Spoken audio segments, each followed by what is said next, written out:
Olá, se a floresta beneficia a todos, quem deve pagar pela sua existência? Afinal, tudo na vida tem custos.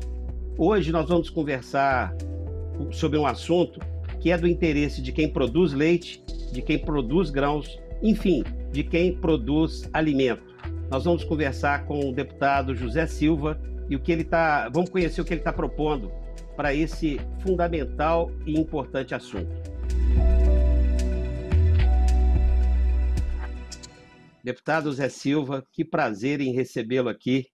Eu que conheço a sua trajetória, sou testemunha da sua seriedade com que o senhor se envolveu na vida pública antes de ser deputado e coroa a sua trajetória com essa representação que faz dos produtores de Minas Gerais, mas estando na Câmara Federal, fala para o Brasil todo.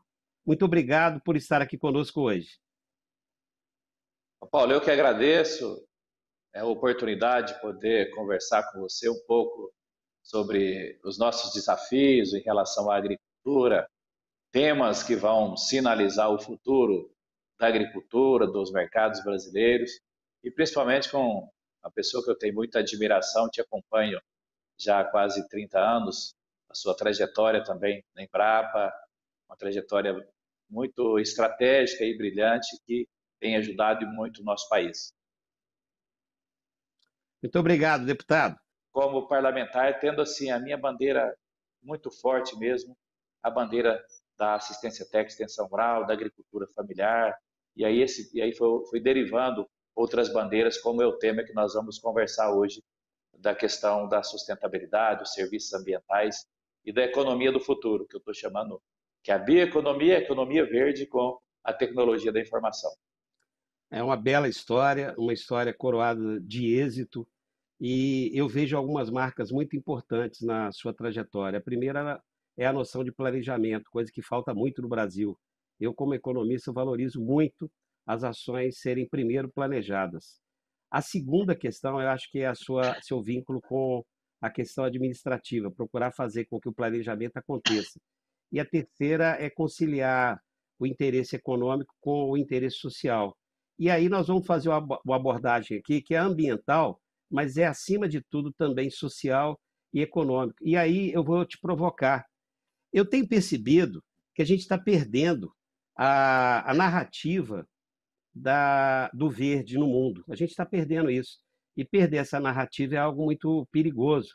Então, a gente talvez precise de algum alinhamento, de algum marco referencial suplementar à nossa legislação. E por quê? Porque a gente está diante hoje de uma realidade, de uma dicotomia difícil. De um lado, você tem a vulnerabilidade social de quem vive na floresta. A gente não pode continuar tendo boa parte do Brasil na pobreza, continuar preservando pobreza. E, por outro lado, a gente tem um novo consumidor, que cada vez coloca mais exigências sobre qualquer um que produza e sobre a agricultura principalmente. Eu queria que você dissesse para nós como é que você está traduzindo isso numa novidade que está sendo analisada nesse momento na Câmara dos Deputados. Afinal de contas, qual que é a sua proposta para a gente encaminhar essa discussão rica e complicada que a gente está metida nela nesse momento? Bem, Paulo, eu vou partir aí do ponto que você levantou. Eu não vejo nenhuma perspectiva de sucesso, qualquer atividade da nossa vida, na econômica, em toda a nossa vida, se você não tiver planejamento, não tiver disciplina e não tiver gerenciamento. Eu falo que uma das grandes pragas da lavoura brasileira é a falta de planejamento. Você vê, o agricultor vai começar a plantar em outubro, e final de setembro, início de outubro, o governo anunciar o plano agrícola 60, 90 dias antes. Então, isso, lugar nenhum no mundo dá certo, por isso que o Brasil é um gigante. Então, para mim, esse é o principal pilar que nós estamos perdendo a nossa narrativa. Porque em planejamento, você sabe que o cliente, ele é rei, ele é majestade. E cada dia que passa, o cliente, quanto mais consciente, eu disse que quando mais consciente, mais ele exige, não só o preço e qualidade, ele exige sustentabilidade, ser um produto socialmente justo. E tudo na vida, a fotografia, você não precisa escrever logo abaixo dela dizer o que ela é. As pessoas têm que olhar a fotografia e enxergar. E o Brasil perde a narrativa porque a gente faz a fotografia da nossa realidade e você quer explicar ela, só que você explica, quando você olha na fotografia, ela te transmite outra mensagem. Então, ontem, essa semana, esses dias, eu participei, inclusive, com membros do Parlamento Europeu, discutindo exatamente um dos meus projetos. E quando eu fui para a Câmara, levando essa visão, o Paulo, pragmática de planejamento, de gerenciamento de projetos, mas, ao mesmo tempo, a visão prática de quem viveu na roça, foi extensionista, sou extensionista, as leis, elas precisam ser simples e quanto mais simples, mais fácil de ser aplicadas. Então, o Brasil é o único país do mundo, e eu estive, inclusive, em alguns eventos internacionais, como a Conferência Mundial do Clima, em que o produtor rural, a iniciativa privada, ele precisa deixar de 20% até 80% da sua propriedade ali intacta para gerar o ar puro para toda a humanidade, não só para nós brasileiros. E ninguém paga nada para ele. Só que isso é tão mal comunicado que às vezes nós da agricultura, eu falo que a gente falando de nós para nós mesmos. E quando alguém vem e traz uma narrativa como a fotografia mostra, às vezes nós nos reagimos achando que essas pessoas são contra nós. E na verdade, nós temos que acolher essas pessoas que vê a fotografia com realidade e na causa daquela realidade que a fotografia mostra. É assim que eu procuro, inclusive, como coordenador de comunicação da Frente Parlamentar da Agropecuária, levar esse desafio. A gente deixar de falar de nós para nós mesmos. Então, quando os produtores rurais preservam parte do seu patrimônio para cuidar de toda a humanidade, ninguém paga isso para ele.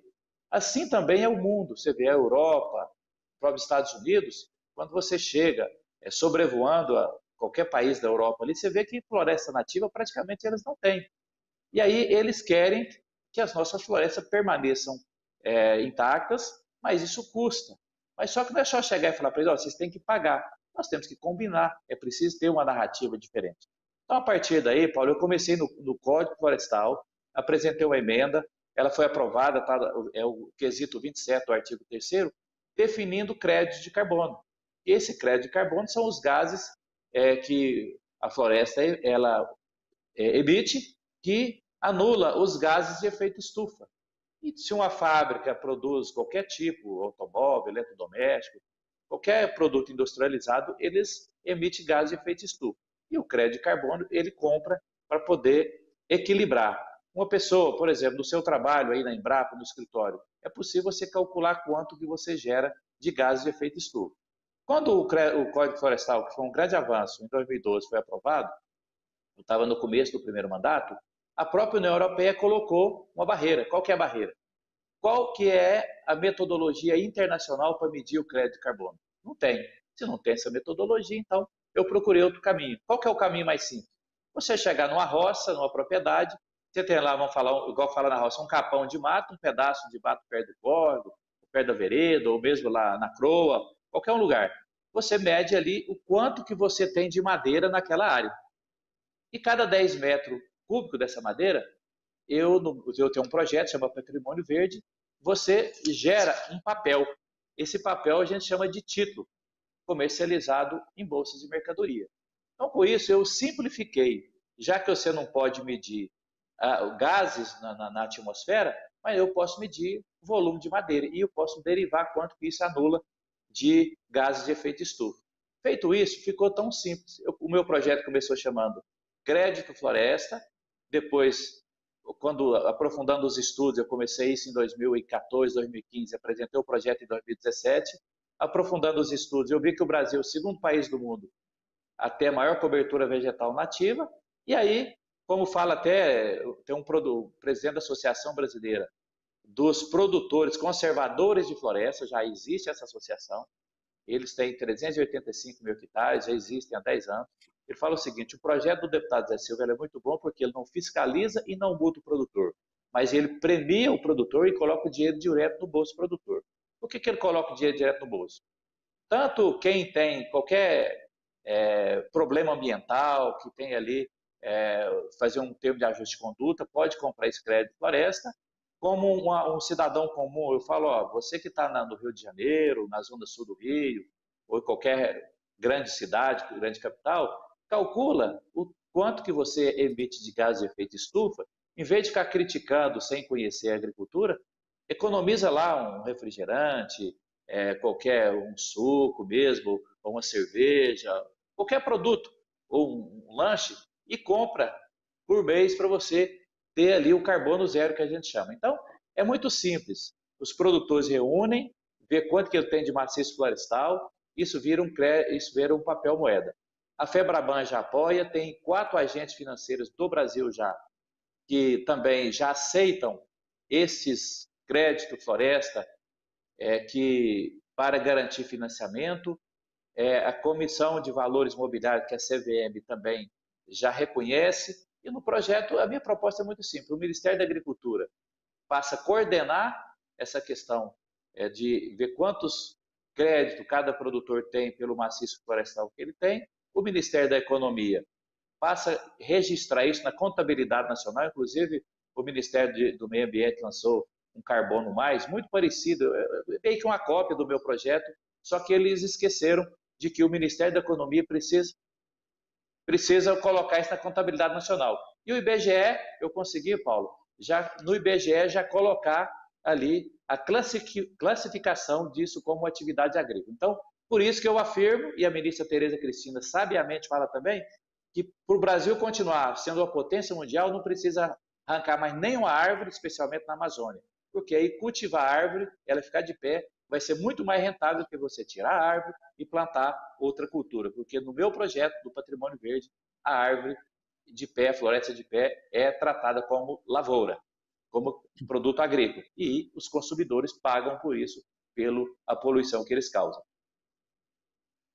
Deputado, eu vejo várias virtudes. Nós vamos ter que começar agora a correr um pouco, porque o programa já começa a ir para o fim, mas eu vejo algumas virtudes. A primeira é que a gente passa a ter uma bandeira para conversar com a população brasileira que vive a, no máximo, 500 quilômetros do litoral. São os flexitarianos. Eles são pessoas do bem, são brasileiros como nós, que têm consciência de que o Brasil precisa preservar as suas riquezas, porque o agricultor já faz isso, mas ele não faz o link, não faz a vinculação entre o que ele consome e a necessidade dele ajudar a conservar. Então, acho que esse é um mérito muito grande. O segundo mérito é que nós estamos falando de green bonds, então nós estamos falando de assunto que está na pauta do mundo, e principalmente do local mais, vamos dizer assim, aguerrido nessas discussões, que é a União Europeia, e o senhor já diz para nós aqui que estabeleceu uma ponte, uma negociação, uma conversa com eles.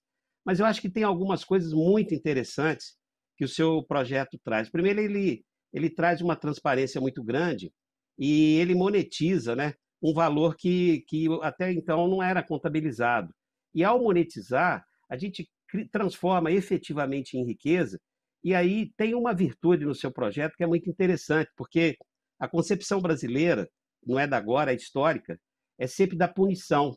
Então a gente cria mecanismos punitivos e para que a gente descubra a punição, a gente tem que estar fiscalizando.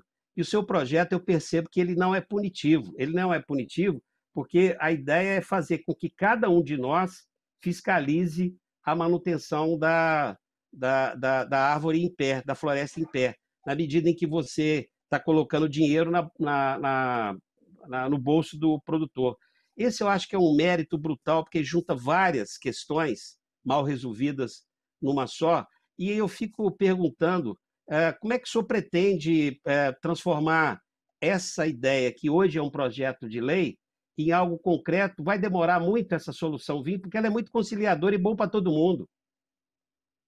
Ô Paulo, o presidente da Câmara, o deputado Rodrigo Maia, convidou um grupo de parlamentares, nós somos 5 parlamentares, e dos mais de 1.000 projetos que existem tramitando na Câmara dos Deputados sobre a questão da sustentabilidade, até carinhosamente chamado de pauta verde, esse é um dos 5 projetos que nós priorizamos, e eu acredito ainda a aprovação dele nesse ano de 2020. O Ministério da Agricultura, o Ministério da Economia também já conhece, e tem um ponto importante, além desse, que nós vamos passar a ter mais de 6 milhões, quase 6 milhões de fiscais do Brasil, e quem tem a floresta, se ele recebe por ela, é igual você cuidar de uma lavoura de arroz, de feijão. vai ser o principal fiscal. E não precisa de nenhum centavo do governo. Então, o governo não vai poder falar, eu vou ser contra porque eu tenho que tirar tantos, aumentar impostos. Não, vai ser diferente. O governo vai poder, inclusive, receber imposto, porque esse é um produto agrícola que vai ser comercializado para o mundo inteiro. Então, a expectativa, Paulo, é até o final de 2020, possivelmente ainda no início do mês de dezembro, esse projeto ser votado na Câmara e para o Senado e ver se a gente consegue sancioná-lo logo no final desse ano, antes de 2021. E eu tenho outros projetos nessa linha também, dessa pauta que você me perguntou, pensando na sustentabilidade. E naquela visão, quanto mais simples o projeto, ele é mais fácil de ser aplicado e de pegar. Tanto é que o Estado do Amapá já implantou o projeto, lá chama Tesouro Verde, já está funcionando, já tem as empresas que fazem a certificação, que fazem ali toda a auditoria.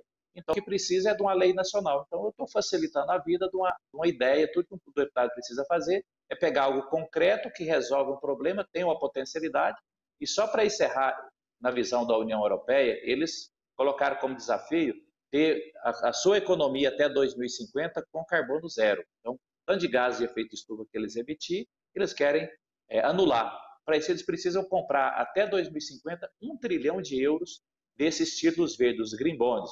Então, por isso que eu procurei fazer essa sinergia com o Parlamento Europeu, debatendo com eles, debatendo também com as universidades. Em Minas, por exemplo, o UFMG tem um departamento fantástico para nos ajudar.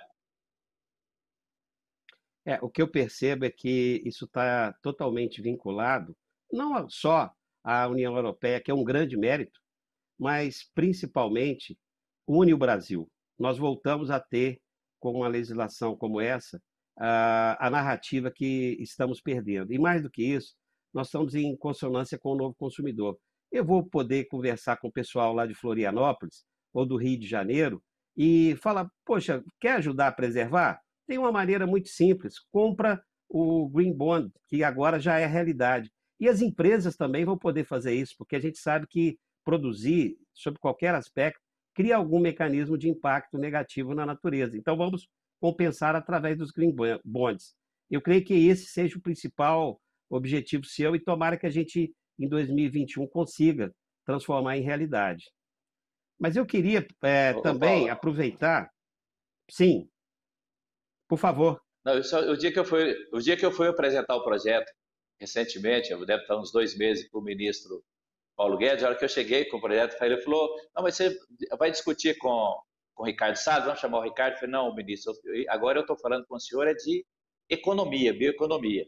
Falei, sobre a questão ambiental, eu vou tratar com a agricultura e com o Ministério da Agricultura e Meio Ambiente, mas aqui eu estou tratando de economia, estou falando de Green Bonds, que é o título mais moderno que o mundo vai ter. Ele riu, evidentemente que ele conhece o assunto, né, toda a sua equipe. Então, assim, ele tem esse tripé da economia, da sustentabilidade e da agricultura, do agro. Então, para mim, essa simplicidade do projeto ela é fundamental. Sim, e retomando essa narrativa que precisamos urgentemente fazer com que volte a ser nossa. Muito bom sua história, muito bom a sua causa e excelente o seu causo.